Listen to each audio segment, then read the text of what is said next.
If you were a Raptor fan watching this game, you couldn't help but smile. The Bucks finally get on the board. They get a win at home, defeating the Indiana Pacers in Game 3, 117 to 101. And the biggest change going into this game for the Milwaukee Bucks is that they removed Taurean Prince out of their starting lineup, inserted Gary Trent Jr., and to be honest, that was the best decision they could have made. And you could tell right away, obviously in the first quarter, they want to get Giannis going. He started off with 13 points, but then Gary Trent Jr. had 8 points, and that was only just the beginning. But for the most part in the first half, it was more of the same for the Indiana Pacers. Pascal Siakam had 13 points in the first half, 15 from Aaron Nesmith. Tyrese Haliburton was diming them up. It looked like another good offensive Indiana game. And then the third quarter came around, and this game just got blown wide open. 18 points for Gary Trent Jr., 5 3-pointers.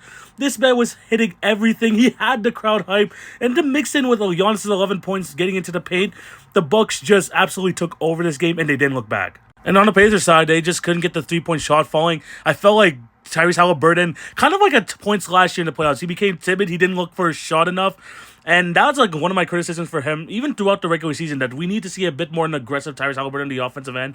And I felt like in this game, we kind of got the bad side of that. Then we got into the fourth quarter. The Bucks were able to close it out. 3 threes from AJ Green to help seal this game. And they were able to stay in the series and not go down 3-0.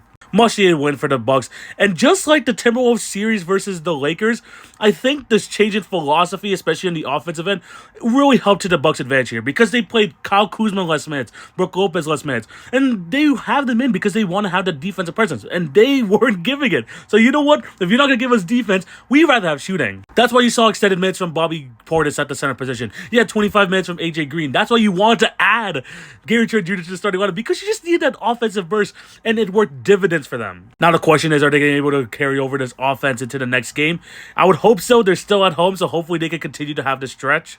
But man, it was great to see Gary Trent Jr. have a great game. This reminded me of the time where in his first season with the Toronto Raptors, we just saw him go on a stretch where he won like 5 straight games of 30-plus points. We know Gary's offensive capabilities. It's just more the consistency that we are worried about. And the Bucks have been on that roller coaster this entire year. And you finally get the good part of it when it comes to the playoffs. Dame still doesn't look like 100%. And he's really trying on his defensive end. By the way, amazing block on Siakam in the second quarter. But if you're not going to get the offensive output from Dame, it has to come from somewhere. And Gary Trent Jr., if you can continue to go on this stretch, finally have, that outburst for a couple games, the Bucks sorely need it. And yeah, if I'm the Bucks, continue to go with this offensive-minded strategy because the defense clearly wasn't working out.